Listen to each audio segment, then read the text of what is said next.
Hello दोस्तों। आज हम लोग प्लांट ऑपरेटर स्टेज 2 की एग्ज़ाम पेपर के एनालिसिस कर रहे हैं जो 23/11/2023 को अभी रिसेंटली में ही कंप्लीट हुआ है। तो सबसे बड़ी इंपॉर्टेंट बात यह है कि मेरे वीडियो का फ़ायदा आपको ये रहेगा कि यहाँ पे मैंने पूरे 50 के 50 क्वेश्चन लिए हैं और मैं ये अपने आप से चैलेंज ले सकता हूँ कि इसको आप नकार नहीं सकते। तो वीडियो में बने रहिए हमारे साथ, पूरे वीडियो को एंड तक देखिए। अगर कोई भी प्रश्न आपको लगता है ये गलत है तो आप हमें कमेंट बॉक्स में कमेंट जरूर करिए। और हाँ, अगर ये आपको प्रश्न रियल और ऑथेंटिक लगे तो please share, subscribe and like जरूर करना दोस्तों। तो चलिए हम लोग टाइम को बिना ही देरी किए हम लोग क्वेश्चन को स्टार्ट करते हैं। तो पहला क्वेश्चन है हमारा कि सोडियम धातु किस में रखा जाता है दोस्तों। तो सोडियम धातु जो है हमारा वो किस में रखा जाता है दोस्तों, कैरोसिन में। ऑप्शन बी नंबर, यहाँ पे ऑप्शन दिया है जल में, कैरोसिन में, वायु में, पेट्रोल में, कैरोसिन में। ठीक है। दूसरा प्रश्न है हमारा कि प्रकाश वर्ष किसका मात्रक है। क्वेश्चन को थोड़ा बड़ा कर लेते हैं। ये देखिए दोस्तों, प्रकाश वर्ष किसका मात्रक है। तो प्रकाश वर्ष जो है हमारा वो है हमारा दूरी का मात्रक। यहाँ पे बहुत बच्चे कंफ्यूज होते हैं कि प्रकाश वर्ष प्रकाश का मात्रक हो सकता है। जी नहीं, बिल्कुल नहीं। प्रकाश वर्ष दूरी का मात्रक है। और यहाँ पे बच्चे ये भी बता रहे थे कि ये प्रकाश वर्ष किसका मात्रक है, यह स्टेज 1 और स्टेज 2 दोनों में पूछा गया था। अगर ऐसा हो तो ये भी कमेंट करके हमें कमेंट बॉक्स में बताइए। ठीक है। तो आइए हम लोग चलते हैं अपने तीसरे प्रश्न की ओर। तीसरा प्रश्न क्या है हमारा दोस्तों, तीसरा प्रश्न है हमारा कि एक फ्यूज को 8 एम्पियर रेटिंग दी गई है, इसका अर्थ क्या है। डायरेक्ट हम लोग आंसर पे आते हैं। 8 एम्पियर रेटिंग देने का अर्थ यह होता है दोस्तों कि अगर 8 एम्पियर से ज़्यादा धारा प्रवाहित होगी तो जो हमारा फ्यूज का वायर होगा वो क्या हो जाएगा, गल जाएगा। इसके अकॉर्डिंग जो हमारा ऑप्शन 3 है यह इसका राइट आंसर होगा कि 8 एम्पियर से ज़्यादा की धारा पर यह गल जाएगी। तो आइए हम लोग देखते हैं अपना चौथा प्रश्न। चौथा प्रश्न क्या है हमारा दोस्तों, चौथा प्रश्न है कि जल का वाष्पीकरण है। ऑप्शन दिया है ऊष्माक्षेपी अपक्रिया, ऊष्माशोषी अपक्रिया, ऊष्मीय अपक्रिया, ए और बी दोनों। ठीक है। तो यहाँ पे हमारा क्या होगा, ऑप्शन सी हमारा इसका राइट आंसर होगा, इंडोथर्मिक रिएक्शन, यानी कि जिसमें हीट को एब्जॉर्ब कर ले। और एक होता है एक्सोथर्मिक, ऊष्माक्षेपी। नहीं, तो यहाँ पे ऑप्शन सी इसका सही जवाब होगा कि ऊष्माशोषी अपक्रिया है, यानी कि इंडोथर्मिक रिएक्शन। तो आइए हम लोग चलते हैं इसके सेकेंड पेज पे। और सेकेंड पेज का पहला प्रश्न यानी पांचवा प्रश्न क्या है हमारा। तो पांचवा प्रश्न थोड़ा बड़ा कर लेते हैं हम लोग। तो यहाँ देखिए दोस्तों कि पांचवा प्रश्न क्या है कि कौन सा तत्व 298 केल्विन पर मानक स्थिति में रहता है। ये बेहद आसान क्वेश्चन है और मैं चाहता हूँ कि इसका जवाब आप कमेंट बॉक्स में हमें जरूर दें। ठीक है। आइए देखते हैं हम लोग अपना नेक्स्ट प्रश्न। नेक्स्ट प्रश्न क्या है हमारा कि catalytic dehydrogenation of primary alcohol gives. तो जो हमारा कैटालिटिक डिहाइड्रोजिनेशन होता है एल्कोहल का, वह क्या देता है। तो इसका सही जवाब होगा ऑप्शन सी, यानी कि एल्डिहाइड। ठीक है दोस्तों। आइए देखते हैं हम लोग अपना सातवां प्रश्न। तो सातवां प्रश्न हमारा दे रखा है कि यहाँ पे कि दो द्रव्यमानों के बीच की दूरी को दोगुना कर दिया जाए तो गुरुत्वाकर्षण में क्या फर्क आएगा। इसका सीधे से एक फॉर्मूला होता है कि जी बराबर क्या होता है, m1 इंटू m2, यानी कोई दो लार्ज मासेस हैं उनका मल्टीपल और प्लस इसके बीच के दूरी के वर्ग के व्युत्क्रमानुपाती होता है, यानी कि m1 m2 अपान में आर स्क्वायर। यहाँ पे इतना देखना जरूरी नहीं है, आर स्क्वायर में था वो भी इन्वर्सली था। तो इसलिए इसका जो आंसर हो जाएगा ऑप्शन नंबर 4, यानी कि 1/4 हो जाएगा गुरुत्वाकर्षण। ठीक है। तो आइए हम लोग देखते हैं इसका नेक्स्ट प्रश्न यानी 8वां नंबर प्रश्न। 8वां नंबर प्रश्न आसान है, पीओपी बॉन्ड है। तो पीओपी बॉन्ड क्या है भैया, तो यहाँ पे पीओपी जो बॉन्ड है वो pyrophosphoric acid, option C pyrophosphoric acid होगा। आइए हम लोग चलते हैं अपने तीसरे पेज पे। और तीसरे पेज का जो पहला प्रश्न है हमारा वह यह है कि किसी तरंग की आवृत्ति, ये देखो ये न्यूमेरिकल दे रखा है हमें फिजिक्स की। ठीक है, साउंड वेव्स का है ना ये। तो दिया है कि किसी तरंग की आवृत्ति 0.002 हर्ट्ज है तो आवर्तकाल क्या होगा। बेहद आसान है।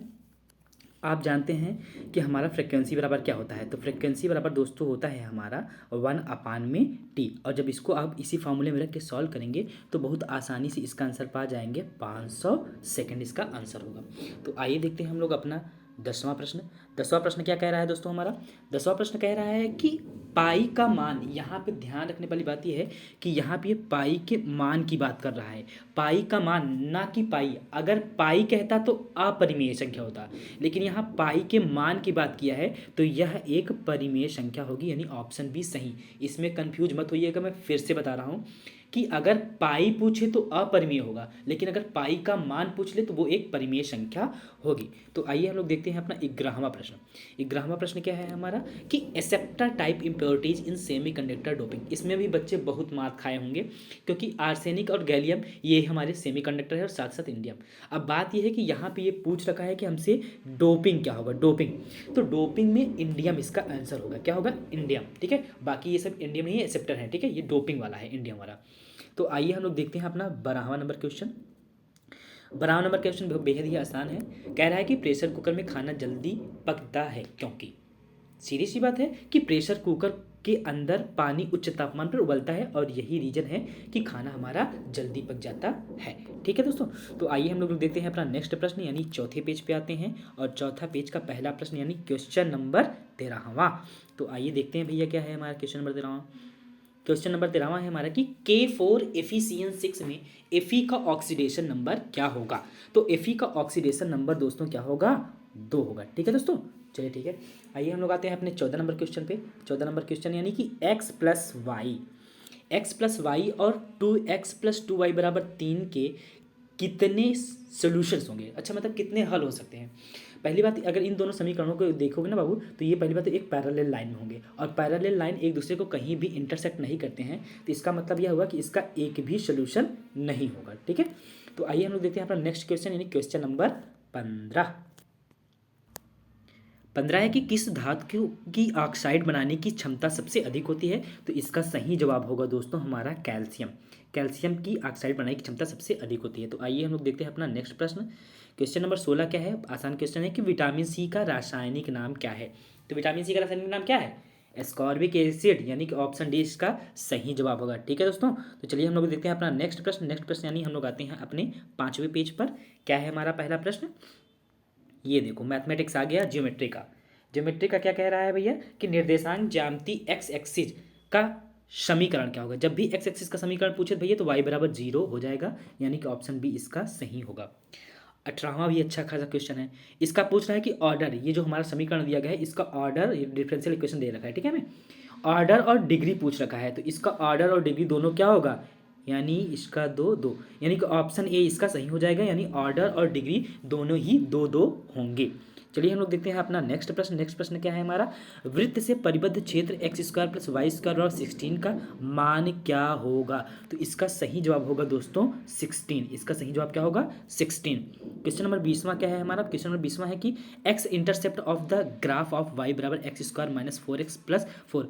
अगर दोस्तों इसका डाटा सही हो तो प्लीज़ इसका आंसर हमें कमेंट करके जरूर दें, उसके बिहाफ पे ही हम लोग इसको सॉल्व करेंगे। तो आइए हम लोग देखते हैं अपना नेक्स्ट प्रश्न और आते हैं हम लोग 6वें पेज पे। 6वें पेज का पहला प्रश्न क्या है हमारा दोस्तों, तो 6वें पेज का हमारा पहला प्रश्न है हमारा कि ध्वनि की गति किसमें अधिक होती है दोस्तों। तो बताओ ध्वनि की गति किसमें होती है, अधिक होती है। तो ध्वनि की गति जो हमारी ठोसों में सबसे अधिक होती है यहाँ पे, लेकिन जब आप ऑप्शन के अकॉर्डिंग जाएंगे तो जल दिया है, वायु दिया है, निर्यात दिया है और धातु दिया है, तो यानी धातु इसका सही आंसर हो जाएगा। ठीक है दोस्तों, नेक्स्ट प्रश्न क्या है हमारा, नेक्स्ट है कि जब किसी धातु की ऊष्मा को बढ़ाया जाता है, यानी कि अगर कोई मेटल है हमारा, अगर उसके टेम्परेचर को इंक्रीज कर दिया जाए, बढ़ा दिया जाए तो क्या होगा, तो बढ़ाने पर क्या होगा, अणुओं की स्थिति जुटा बढ़ जाएगी, अणुओं की गति जुटा बढ़ जाएगी। यस यस यस, अणुओं की गति जुटा बढ़ जाएगी, यानी ऑप्शन बी इसका सही जवाब होगा। चलिए देख लेते हैं इसका नेक्स्ट क्वेश्चन। नेक्स्ट क्वेश्चन क्या है कि सोडियम क्लोराइड को जलाने पर, अगर सोडियम क्लोराइड को बर्न किया जाए तो कौन सा कलर देगा। देखो वहाँ पे बच्चे कह रहे थे कि साफ साफ कि वहाँ पे सर केवल येलो दे रखा था। ठीक है, लेकिन अगर येलो ऑरेंज भी हो जाए तो कोई दिक्कत नहीं है, दरअसल एग्जैक्टली येलो ऑरेंज जैसा होता है। तो आप येलो मानते हैं तो येलो इसका सही जवाब होगा। ठीक है, तो आइए देखते हैं हम अपना नेक्स्ट प्रश्न। ईंधन का कौन सा भाग पूरी तरह नहीं जलता है, इसको आप कमेंट बॉक्स में तुरंत दीजिए। बेहद आसान क्वेश्चन में आपसे इतना तो एक्सपेक्ट कर ही सकता हूँ कि आप इसका जवाब देंगे। ठीक है, तो आइए हम लोग देखते हैं नेक्स्ट प्रश्न, यानी हम लोग 7वें पेज पर आते हैं और 7वें पेज का पहला प्रश्न। क्वेश्चन अपना मिलाते जाइए, साथ साथ आप लोगों को लास्ट में यह भी कमेंट हमें करना है कि हाँ सर हमारे इतने क्वेश्चन सही हुए हैं, इतने रॉन्ग हुए हैं, ताकि मैं आपका कट ऑफ भी बता सकूं कि कितना कट ऑफ जा सकता है। और साथ साथ जैसे ही रिजल्ट आएगा सबसे पहले मैं इसी चैनल पर आपको रिजल्ट शो अप करूँगा। ठीक है, सबसे पहले। तो चलिए देखते हैं नेक्स्ट क्वेश्चन क्या है, हाइएस्ट बॉन्ड ऑर्डर। यहाँ पे हाईएस्ट बॉन्ड ऑर्डर जो होगी वो N2 की होगी। किसकी होगी, N2 की highest bond order according to option सबसे सही है। ठीक है, फिर पूछ रहा है 26वां क्वेश्चन, कौन पूरी तरह से जलने पर अधिक ऊर्जा देता है। बताओ तो इसका सही आंसर होगा ब्यूटेन दोस्तों, ऑप्शन सी यानी ब्यूटेन, याद रखिएगा ब्यूटेन। ब्यूटेन पूरी तरह से सबसे ज़्यादा अधिक ऊर्जा देता है, ठीक है। तो आइए देखते हैं नेक्स्ट प्रश्न क्या है हमारा। नेक्स्ट प्रश्न है हमारा कि ब्लीचिंग पाउडर का रासायनिक नाम, बेहद आसान प्रश्न है, इसलिए मैंने डायरेक्ट आंसर को लिख दिया और सभी बच्चों को टंग पर भी याद रहता है ये कि कैल्शियम हाइपोक्लोराइड ब्लीचिंग पाउडर का रासायनिक नाम होता है, ठीक है। और यह भी आसान क्वेश्चन है, लेकिन बार बार ये कंपटीटिव एग्जाम में वैसे भी पूछा जा सका है कि किस तापमान पर फ़ारेनहाइट और सेल्सियस पैमाने का तापमान बराबर होता है। तो याद रखिएगा इसका आंसर -40 डिग्री होगा। कितना होगा? ऑप्शन सी -40 डिग्री, -40 डिग्री, ठीक है। नेक्स्ट प्रश्न क्या है हमारा? नेक्स्ट प्रश्न है कि ऑर्थो और पैरा हाइड्रोजन में क्या अंतर है। इसमें रासायनिक गुण समान किंतु भौतिक गुण अलग अलग होते हैं। रासायनिक गुण समान किंतु भौतिक गुण अलग। आइए हम लोग देखते हैं अपना नेक्स्ट प्रश्न। नेक्स्ट प्रश्न यानी हम लोग 8वें में आते हैं भैया, और 8वें का पहला क्वेश्चन क्या है, यह है कि ब्राउन रिंग टेस्ट में रिंग का जो ब्राउन कलर होता है वह किसके कारण होता है। तो ये होता है नाइट्रेट आयन द्वारा दोस्तों, ठीक है। बहुत ही आसान प्रश्न नहीं था ये, फिलहाल अच्छे लेवल के थे कुछ क्वेश्चन कि ब्राउन रिंग टेस्ट में रिंग का ब्राउन रंग किसके कारण होता है, तो वो नाइट्रेट आयन के कारण होता है। 31 नंबर क्वेश्चन क्या है हमारा कि हाईएस्ट एंट्रोपी, तो हाईएस्ट एंट्रोपी हाइड्रोजन गैस की होती है। किसकी? हाइड्रोजन गैस की। बहुत बच्चे कह रहे हैं सर हीलियम होगा, हीलियम होगा, नहीं, तो मेरे बिहार पे तो ये हाइड्रोजन गैस की ही होगा। क्यों? क्योंकि ये जल वाष्प का ना एंट्रोपी सबसे अधिक होता है, तो यहाँ पे हाइड्रोजन ही होना चाहिए, ठीक है। चलिए 32 नंबर क्वेश्चन क्या है, हाइड्रेशन ऑफ एल्कोहल। तो हाइड्रेशन ऑफ एल्कोहल इस तरीके से होता है भैया 3-2-1 करके, ठीक है। तो आइए देखते हैं हम लोग अपना नेक्स्ट प्रश्न कि रेडियो एक्टिविटी की इकाई क्या है। रेडियो एक्टिविटी की इकाई क्या है, तो बेहद आसान क्वेश्चन, क्यूरी इसका सही जवाब होगा, ठीक है दोस्तों। चलिए एक सेकंड देख लेते हैं, तो इसका क्या जवाब होगा, क्यूरी इसका सही जवाब होगा। डालडा तेल से किस प्रक्रिया द्वारा बनाया जाता है, तो हाइड्रोलिसिस इसका सही जवाब होगा। और एक प्रश्न और बचा है यहाँ पे क्वाड्रेटिक इक्वेशन का है। क्वाड्रेटिक इक्वेशन मैंने यहाँ पे बगल में सॉल्व भी कर दिया है, आप देख सकते हैं, यानी p-5 और 2p-5 इसका सही जवाब होगा। ऑप्शन बी इसका राइट आंसर होगा। आइए देखते हैं हम लोग अपना नेक्स्ट प्रश्न। नेक्स्ट प्रश्न यानी हम लोग आते हैं 9वें पेज के पहले प्रश्न पर। इसका ये देखिए भैया, पहला प्रश्न क्या है हमारा कि rate of the physical absorption increase with, ठीक है। तो ये होता है डिक्रीज इन टेम्परेचर, जब टेम्परेचर को डिक्रीज किया जाएगा तब ये जाके होगा, ठीक है। फिर क्या पूछ रखा है एक प्रश्न हमारा कि देखते हैं 37 नंबर है कि इमिस्टिविटी ऑफ परफेक्ट ब्लैक बॉडी, ठीक है। तो इमिस्टिविटी ऑफ परफेक्ट ब्लैक बॉडी जो होता है वो दोस्तों कितना होता है, 1 होता है, ठीक। आइए देखते हैं नेक्स्ट प्रश्न। नेक्स्ट प्रश्न क्या है कि एसिटिलीन मॉलिक्यूल के कार्बन कार्बन के मध्य पाया जाता है, यानी जो हमारा एसिटिलीन मॉलिक्यूल होता है यानी CH ट्रिपल बॉन्ड CH होता है, ठीक है। ये एसिटिलीन, चलो मैं लिख ही देता हूँ कि CH होता है और ट्रिपल बॉन्ड होता है दोस्तों, ठीक है। ट्रिपल बॉन्ड होता है फिर से CH होता है, ठीक है। तो पूछ रहा है कि इनके जो कार्बन कार्बन के मध्य जो बॉन्ड पाया जाता है वो क्या होता है, तो इसका सही जवाब होगा दोस्तों क्या, 1 सिग्मा और 2 पाई बॉन्ड इसका सही जवाब होगा, ठीक है दोस्तों। तो आइए देखते हैं हम लोग अपना नेक्स्ट प्रश्न।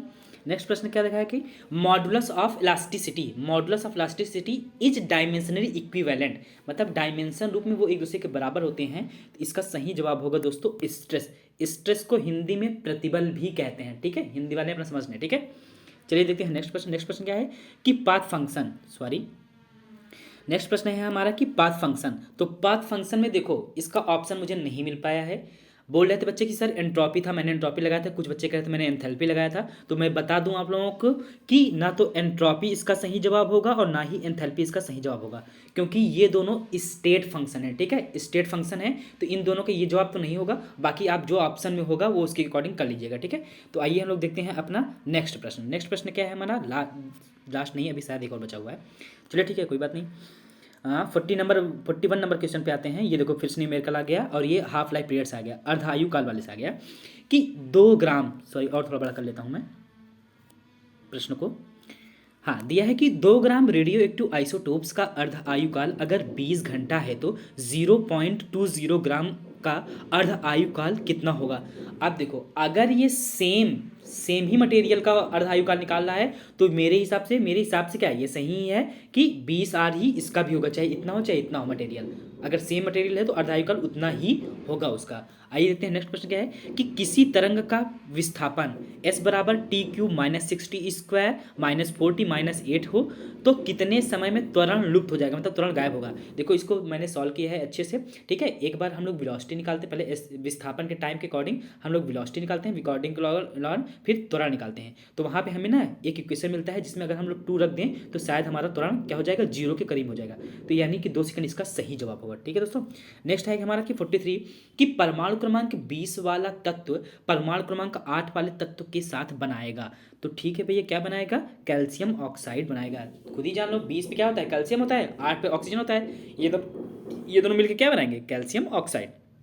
नेक्स्ट प्रश्न क्या है हमारा, आसान सा क्वेश्चन है और वो भी ज्योमेट्री का है भैया, कि किसी वृत्त के केंद्र O से स्पर्श रेखा Q की दूरी 25 सेंटीमीटर और स्पर्श रेखा की लंबाई 24 सेंटीमीटर हो तो त्रिज्या क्या होगी। यहाँ पे पाइथागोरस ट्रिपलेट आराम से लगेगा और यहाँ पे मैंने आपको इस सॉल्व करके दिखा भी दिया है कि किस तरह से इसका आंसर 7 सेंटीमीटर आएगा। नेक्स्ट प्रश्न क्या है हमारा, कि कौन सा नोबेल ग्लास है। अब बताओ, इसको कोई बताने की जरूरत है भाई, नियांश, सीधी सी बात है, ऑप्शन डी।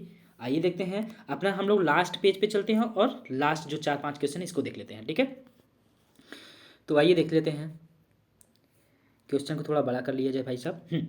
महाराष्ट्र का लोक नृत्य क्या है। तो महाराष्ट्र का लोक नृत्य जो है वो लावणी है। क्या है, लावणी है। 47 नंबर क्वेश्चन क्या है, साइन ए बराबर cos A for which angle. मतलब साइन ए का मान कॉस ए के बराबर होगा, किस एंगल पे होगा। तो देखो मैंने यहाँ पे लिख दिया है कि साइन 45 की डिग्री और कॉस 45 डिग्री 1/√2 होती है, यानी इसका 45 डिग्री, ऑप्शन सी इसका सही जवाब होगा। ठीक है दोस्तों, तो आइए हम लोग देखते हैं नेक्स्ट प्रश्न।